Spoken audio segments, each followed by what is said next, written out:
Hey, welcome everyone to INIT Talks show. Welcome. Today we got a special show because we got Jana Schiffer, and she is a ADAC SimRacing Expo right now. So welcome, Jana. Happy to have you here. Thanks for the invite. A little surprise. I didn't expect that. But yeah, I have some alpha news from, a special place we talk about later. Yeah, for sure. So how do you feel about SimRacing Expo so far? How do you feel to be a part of this big SimRacing event? I missed SimRacing Expo last year, and I was surprised after I saw what's going on in social media and what's going on at the event. I was like, hey, it's just 1 hour drive. Why didn't you use the opportunity? And I thought maybe our team here, where I'm racing sometimes in the winter, fall, or summer cups, maybe they're there too. And Jana, we have a booth, we have the women's area, and much more. So join us. And I said, hey, I'm working flexible. Why not? I can help you some a little bit. And so kind of, I I think we talked Sunday about it.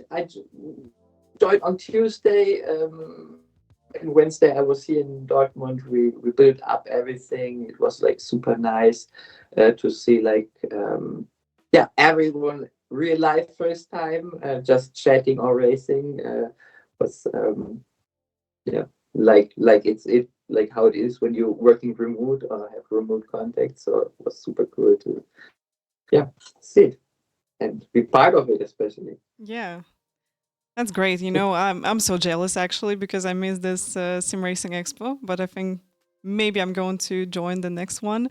Did you get a lot of people already visiting your stage?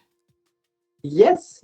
I mean, we are right next to the main stage, and you can really see by a Hmm. large banner on top, like women's area, I think. And it's like completely open, so people are walking around, and yeah, I was really surprised. I was because we prefer like to open it for women and not have like Hmm.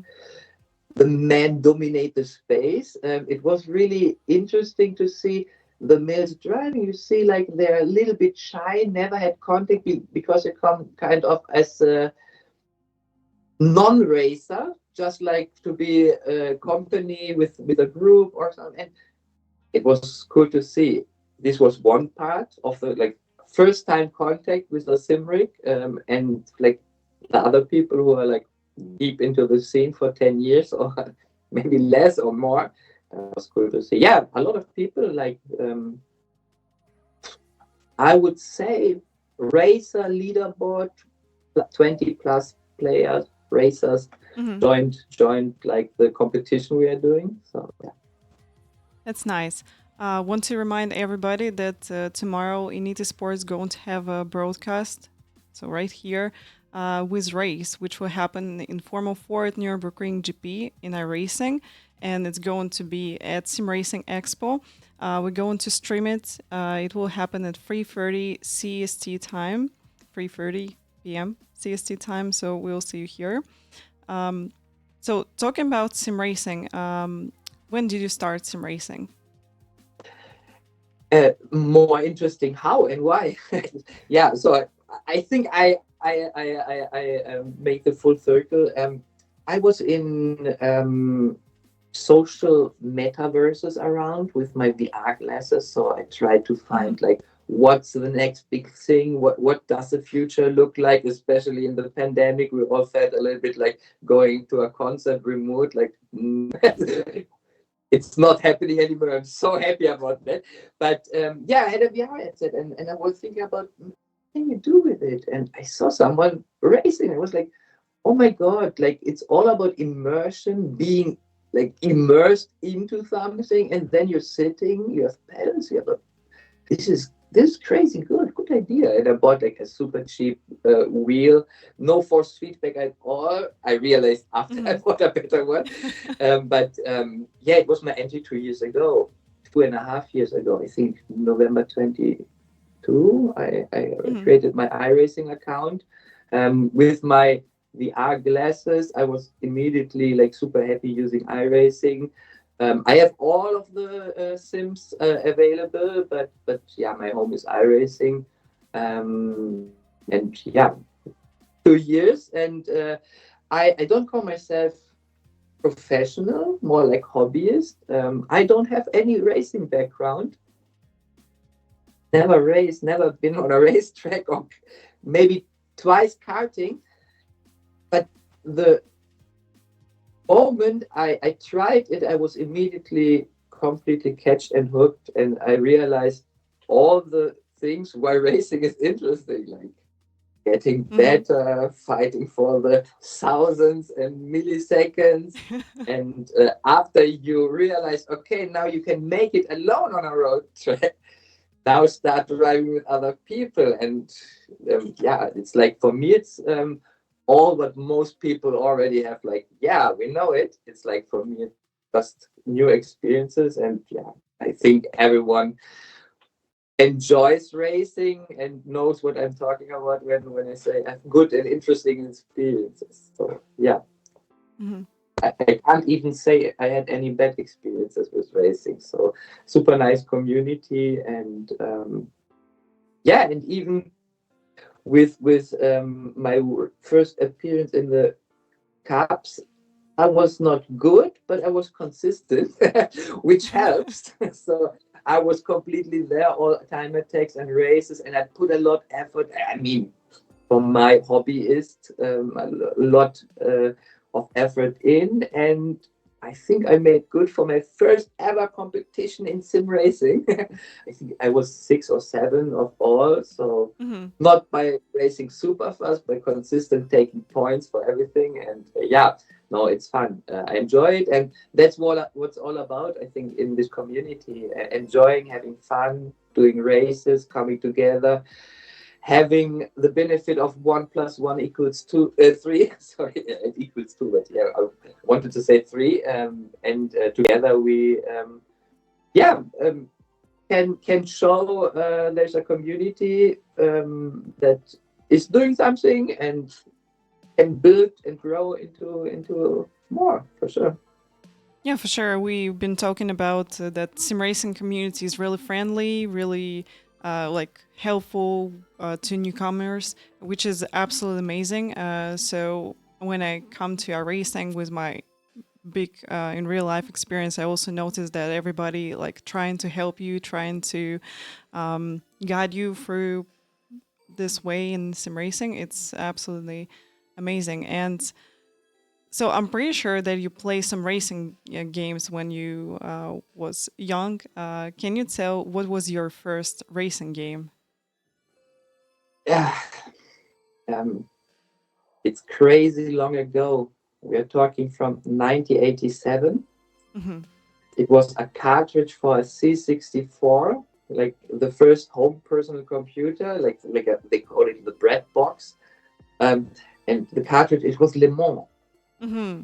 a Le Mans game, but it was like C64 87 around, so it was just lines driving a car. Again, I had no real life ambition into racing. Not was it cars, not was it racing, but from the gaming perspective, that's a good kind of view how I experience it from the gaming perspective. Yeah, I saw NASCAR racing. I think '98 coming up. Colin McRae 2 was the craziest Hmm. rally game I experienced until today. So I saw 1, 2, and I saw the other Colin McRae's, and I saw like all the stuff coming in from my computer kind of and gaming. I try out stuff and want to see like what are they doing now with the tech? Is it better with the graphics? Are the physics getting better? And yeah, now kind of, I'm not really gaming anymore at all because I said I'm just wasting time learning a planet which was created to play a battle royale shooter on it or whatever. Now I'm learning racetracks and I'm learning kind of for me real life skills and like this dry swimming in the rig is for me like the best part into sometimes do it with a real car. I think I'm really like thinking about like it's cool to drive on sim and everything, but it's really not the everyone's goal. I assume we know we save money, we can crash the cars, we can train and everything, like which is a huge benefit for me. I No one would let me, but I crashed millions in sim. So it's good for learning, and yeah, we know there are more senses on the real racing. You have like a much crazier experience, much more pain maybe too. But yeah, and but yeah, for me, it's like in my mind, like in a few years when I think, okay, now I can try some hobbyist racing. Why not? Yeah. So what do you see? You had, Hmm. you had, sorry that I jumped in. You had one good point, one keyword for me when you said about So newcomers are welcome. When we talked about how good the community is, onboarding helpful for newcomers, yes. And I think when it gets more competitive, Mm-hmm. it's always in sports, like you're friends but you're competitors too. And it's not like, hey, I set up your rig so you can race better against me. This is happening for newcomers. You say, like, it's a newcomer, I help him set up, I give him my setup even because he doesn't even know how to use this setup. Right? So yeah, it's awesome. Yeah, Again, that's yeah, cool. great, and also a really good thing that people who's coming, who's new in, for example, in a racing, they can meet people with the same racing level, and then they can go step by step, develop and improve on track, and this is absolutely amazing. And what I also noticed, unfortunately, as I race in Asia, we had quite competitive series here, but I can tell you that. In a racing we got more competitive people, like you getting into like top split in a racing, and here's a crazy fast people like every day, like just the daily racing, they crazy fast, and you always got a room for improvement, and you always got a goal to go for, and that's amazing, truly. Yeah, on all levels, exactly. Yeah. And I can't really talk about other sims because I'm not deep experienced. I don't want to only talk about iRacing, but from my perspective, the way how it's structured with kind of the weeks, you focus on one car and one track. You maybe have like, okay, let's try another. I have a mood today or whatever, but you're really focusing on weekly getting like based skills, and then when you go into the next cycle you build on top, like, oh, we are in Okayama again, awesome, I'm now faster than last time. And I really saw like how it's growing on my side. I'm not having high I rating points, not high. I don't care. Like I practice every day almost, Hmm. but not even in races. Like maybe one race a week. I'm so stressed in races. It's unbelievable. I even brought up pulse meter belt to look what's happening. I was like, it's going up to 140, 60 without doing anything, simply in a rig from 70. So Yeah. it's crazy. And yeah, what on the other side says it's excitement for me. It seems to like, yeah, shake me in my whole body. Did you find something to fight with this stress, or you just like, okay, I'm just going to live with it and we're going to race, something like this? Yeah, yeah, just more experience, just more experience. Like Mm-hmm. I just told today, like when I had my first ever race last time in the Winter Cup, my very first competitive race. I was sitting my rig. I drank maybe two Red Bulls, I think. I had a cramp in my leg. And then I go, oh no, it's red lights. And then I had a cramp in my other leg. And it was, oh no, I need to race. This is like, I was completely wasted, kind of. I made it. And this time I did time and take 10 laps. I said a good lap. I was like on page one. I said, good. Jeez, just chill. And in the race, it was okay. I was happy. I did one incident point in both races. I wasn't slow. I was exactly in the midfield, like 4 seconds front of me and 4 seconds behind me. So I was just chilling, doing my easy race, and was happy I'm not killing the race for the better and not getting killed from anyone else. So no, it was wonderful.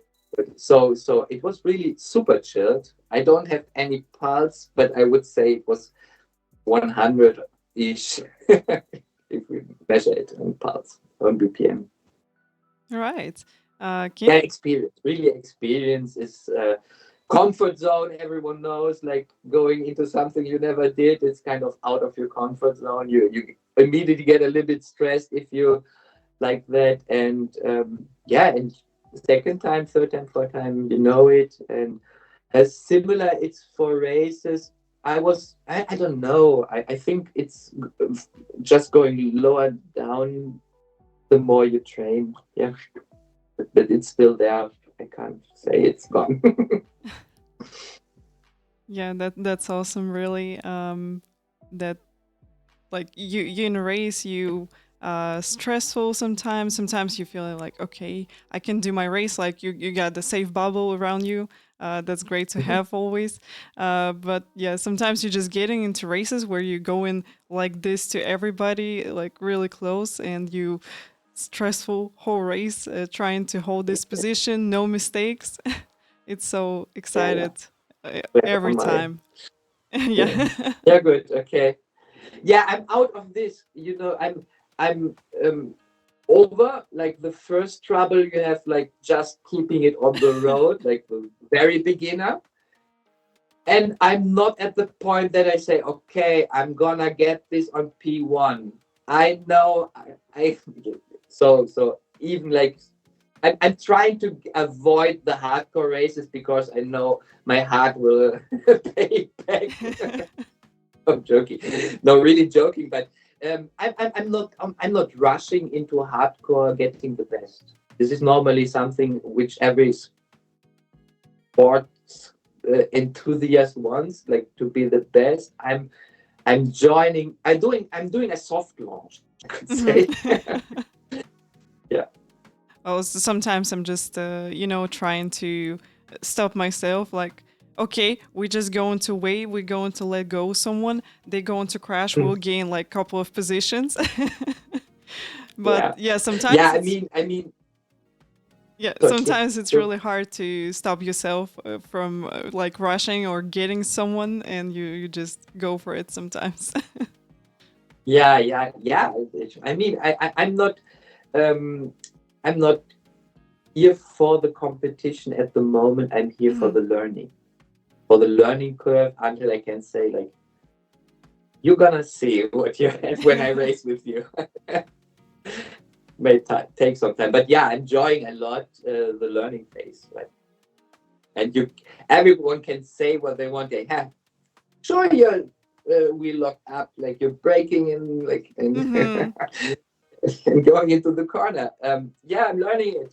I don't care. I can show you other stuff you haven't experienced. The life is full of so many stuff, and interesting is like I call myself generalist because I'm doing so much stuff, and I did in my life so much stuff. I was skateboarding for years Mhm. on large ramps, like 3 meter 50 ramps. I did drop Wow. ins and skated. I did graffiti, hip hop. I DJ'd a few years. I had a band, but it was all faces, kind of.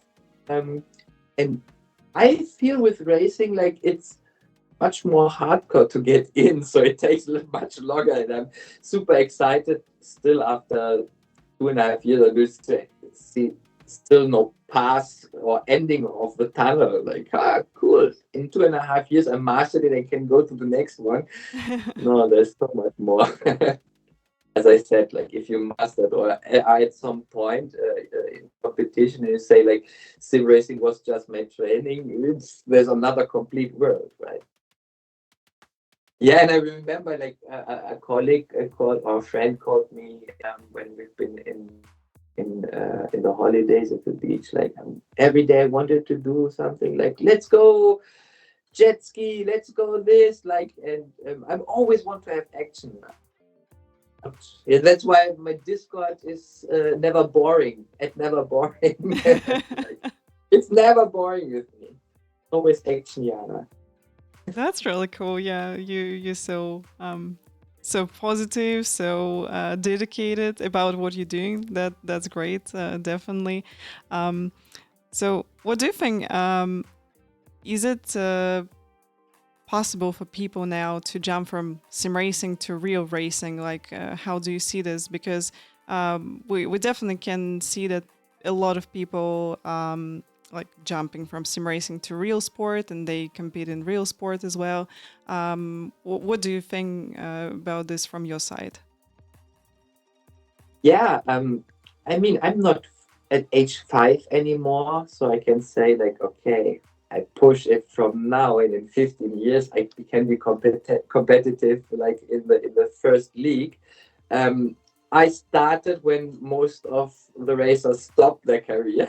I'm 43 now, and I think sim racing is not a hobby for a 5-year-old regularly. So people start if they cannot afford like or have like connections, family who are already racing and they are in from any kind of their network or surrounding. What happens like super often? I mean, even most of the sim racers in their if they are not professionals in their job, they do something with racing cars or like it's like one large bubble, I would say, with many, Mm-hmm. many tiny bubbles. But um, it's definitely the entry, and I think many people proved it already that there is a way from sim racing, having a career over many years in sim racing, going into sim racing, or like switching really like okay I'm at a point where it's like I think I can make it. I maybe do a little bit of training, but I focus on real racing. It's a thing. When I look like at YouTube or stuff, like I see it popping up. Um, Suelio, I put it, Almeida, I think Yeah, was his Almeida. Yeah. name. Almeida, yeah. He did like the switch to the radical Mm-hmm. SM3, I think. Super cool. I saw 1 or 2 races of him. It's good to see how, as from a ex sim racer perspective, going the way. It's cool that he documents it. I mean, what he does is awesome. Other stuff too. But yeah, seeing someone sim racing in NASCAR, in IndyCar, or it was in NASCAR, I think. One guy, I'm not. Was it William Byron? I'm not in the US. Sorry for that. I'm not into NASCAR. I don't know all the drivers, but I think that I heard it at some race that William Byron was on Sim Racer 2 and then came into NASCAR racing. So yeah, it's possible. Why not? And especially possible for someone who started at age 14, 16, 20, who normally doesn't have any career in sports anymore. Do what you love, be a super enthusiast, and enjoy it. At some point you have a choice. Do you want to go more into the direction or keep your job as your main income? If there's an opportunity, or you're getting an opportunity, or you're building an opportunity, whatever, I always say like if you think about something and you like you build the future based on kind of your thoughts. Mm-hmm. When you think about what can I do tomorrow? I need to get my new wheel, or I need to set up this stuff. You're already planning that you're going into one direction, so Mm-hmm. your thoughts kind of and yeah. So definitely agree that there's a way to transition from sim racing to real racing too. Yeah, that's a really good thing that which you said about your thoughts building your future. That's really right thing. That's also working on the racing track because you trying to think about the next corner when you just coming into it, and yeah, this is how the whole life is working as well. Yeah, Um, yeah. can you tell me what is your favorite car in iRacing? As we're talking about iRacing, you're in the simulator. Me too. My favorite one will be Porsche Cup. So, what's your car to go? Yeah, I went the classic road, Mazda, Mm-hmm. Toyota, and then there was a question, what's next? Toyota, I didn't. I knew you need to be super fast, and everyone is in 1 or 2 seconds in the end, and it's a different way to race. Um, I love the BMW V8 Le Mm-hmm. Mans, like the GTP car. I love it. But if I say like am I competitive? No, it's like for sure even a larger gap than in the other cars. But I can race. Like racing is not about being fast, as I said, like being consistent or making mistakes. Like so many times you just like had a carnage, and even like in my Le Mans race, I was leading 90% of the laps, and then in the last lap in the hairpin, I did like a full circle with my car, and yeah. Um, uh, Fast cars I love really the Porsche too. I switched after I did one season of Porsche to GT3 GT4s to experience what's happening there, and realized, oh, braking is so easy now because I have so many assistance systems in those cars. Going back to the Porsche, locking up wheels, and I was, no, oh, that's what's about in the Porsche. Like you need to have a little bit more skill. And yeah, I that's what my experience was like. You have less assistance, and so yeah, more skill. And the Porsche is really cool. And before I went here, I bought the Radical SR10, and I was flying through the Nordschleife because I had we were racing the Nürburgring. It was a, yeah, good, but Nürburgring GP is okay, but Nordschleife, I'm not really competitive. So let's get something going that you have fun training some Nürburgring, and bought the Radical. And wow, what a car! So much downforce, like unbelievable. I did like one evening of like 1 or 2 hours driving. I don't know if it's competitive. I know it was somewhere between 820, 840 or something where I had the GT car. But this thing I was 638 on the Nordschleife. It was what? Belov was something about 690, different. What I don't know what it did, but it was just flying the car. It was like, okay, you don't need to brake here anymore. Oh, so yeah, this is how I experience it. It's like you see it like when I'm talking about it, Yeah. like it's really like that. It's happening inside me when I Yeah, do this. formulas prototypes, they super fast, especially when you're switching from GT cars. They're like Hmm. so crazy, give you a lot of emotions, and yeah, you just get into the corner. You're like, wow, I can brake like a little bit and get into this, and downforce Hmm. going to help me in the corner, and I'm going to get a lot of Yeah, grip. Yeah, I absolutely yeah. agree. Yeah, you Prototypes, mentioned Formula special. Cars. I bought the Mercedes when it came out to just see like how is it to sit in a Formula car, like I mean in a sim. But I really love the Asian, the Super Formula. Hmm. Wow, this is so much fun. I don't know the differences. I don't really know much. I know it's fast for sure, etc. But I just love it. It's like there are cars you need to learn to handle, and there are cars which kind of flow with your flow. Hmm. Like the braking is, wow, it's on point. This is what I wanted. And how immediately this is like the experience I do because I'm not.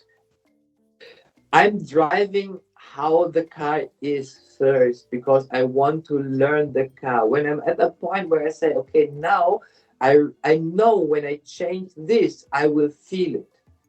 I'm Hmm. not at the point now. So I'm learning the car to drive as it is. Someone built it like that, and the setup are not the best, maybe, but I try out different setup, qualifying setup, but for sure, which is like hardcore for people who are in for a long time, I didn't dive into doing my own, and I didn't dive into researching what's the best. Hmm.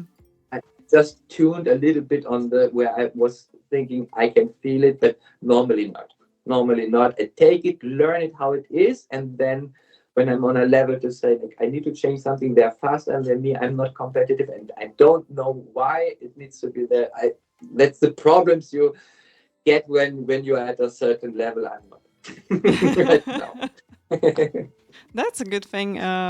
So when people ask me what advice can you tell me, can you give me in sim racing? I always tell them like you can start and stick with the one car. That's the best thing to do because you're going to Yeah. be familiar with it. You're going to feel comfortable, confident in it, and then you can switch to other cars and jump around them and try something different. But when you're starting, it's a really good thing to stick with the one car and just learning tracks. I had the experience, and I want to share it. Same for sure. You want to drive the Formula car once to see what is it when I just flat it out or something like you can buy it kind of you to have it in your assets of drivable cars, but it's not that you can go into a season when you not mastered like the Hmm. Formula 4. Yeah. If you're not fast in a slow car, then you cannot be fast in a fast car. Kind of. The thing with sim racing is there are some people on the road they can't drive the car, so you're faster with just competing with them. So yeah, so there's a mix. It's working somehow, but if you think real, the slower car you need to handle perfect to get the best time. If you think Hmm. you're fast with a fast car, it's just because the car is much faster. It's not because you are going faster than everyone else.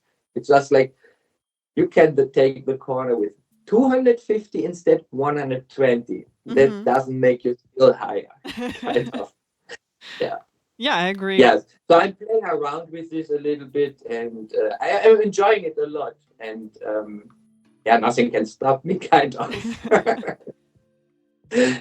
Absolutely agree. You have to go step by step from slower car to Mhm. faster car because you actually building your base of your Yeah, racing skills, of your racing crafts and such stuff. yeah. Absolutely agree with you in that. But yeah, playing the devil, trying the hardcore cards, everyone can do. I was explaining someone on the expo today, like how can you get into sim racing? How expensive is it? And I was explaining iRacing because I like it, and everyone might be shocked in the first moment doing the calculations, like, okay, if I have all those stuff, wow, wait, it's so much money. But no, you start with the Mazda you buy one car because you decide, okay, I got the Mazda. It was interesting. It was maybe not my thing, but I want to try the Toyota or the Formula car, but you go slow in iRacing. This is so cool. Like week by Hmm. week, season by season. At some point, you say new car because you want to find something new. But you don't put like $1,000 on the table on day one or something. It's like your subscription. It's your car and track if you want to try something special. But go just with the base content. Play the stuff, learn it, and then unsubscribe your music streaming or whatever and buy one racetrack per month. So easy. Yeah, right thing about our racing because so many people also coming to my streams, they tell like, wow, our racing is so expensive.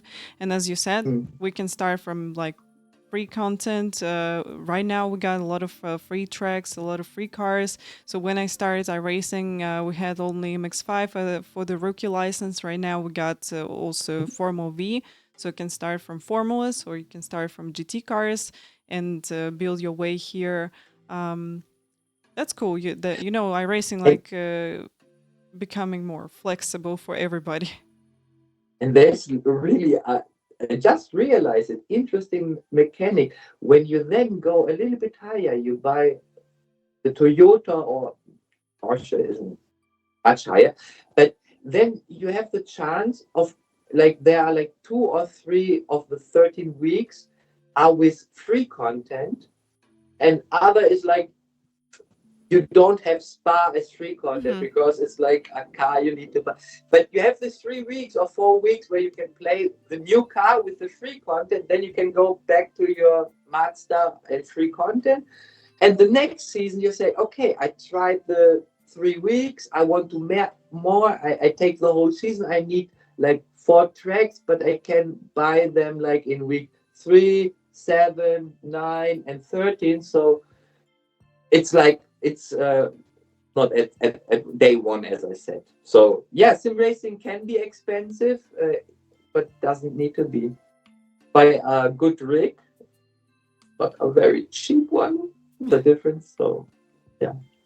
Okay, so before we wrap up, can you give advice from to new people in sim racing? So how can they start in sim racing? Like what equipment to get, or like how to get into sim racing? Yeah, my own experience several times in my life is if you buy very cheap products, you can get in, you can get a feeling of if you are interested in it. But when you then deep dive into the rabbit hole, you realize, oh wow, there's so much more behind the very cheapest entry level, and then you realize the benefits of it. So I bought the cheapest wheel I can get on the day I wanted to have it from the supermarket around the corner, kind of. And then I realized, oh, it's kind of plastic. It's not feeling great. So what's in it when I pay more? And then I realized you get more forced feedback, etc., etc. So well, maybe it's interesting. For sure, this what I have is not really the end game. So let's try the next.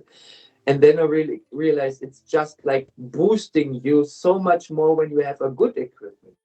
But good equipment is entry level for everything. I would say like 700 to 1,500 ish. Mm-hmm. And but then you can quickly go to 5, 6, 7,000. And the good thing is, when you crash a car in a sim, you don't have to pay it. So your sim rig is pretty quick paid off. So that's how I explain it. If I decided to buy a car and go racing, I wouldn't have even the money for it, like compared to the sim rig. So yeah, start with the money you have and enjoy, and then grow from what you can do. Yeah, so basically the same as you said, go step by step with cars, and the same thing, go step by step with a sim rig. That's a great advice. That's my path, my guide. I can recommend. There are other people who are grinding hardcore everything what they do. I'm not that kind of person, as I said, but yeah. If you're grinding hardcore, I know if you when you're at some point in every sport, you have to keep it real for 6, 7, 15 hours a day with everything you do. So it's always the same for everyone. Yeah. So thank you so much for taking your time. I know that you're tired because you had a Oh, really yes. long day at SimRacing Expo, and you're going to have tomorrow as well. I want to remind everybody that we're going to have a stream tomorrow at 3:30 p.m. CST time. So we'll see you here on INIT Esport channel. Jana, thank you so much for taking your time. I wish you good luck for the rest of the SimRacing Expo. And we'll see everybody on next INIT Talks. Thank you. Thanks for having me. Thank you. Bye bye. Bye bye.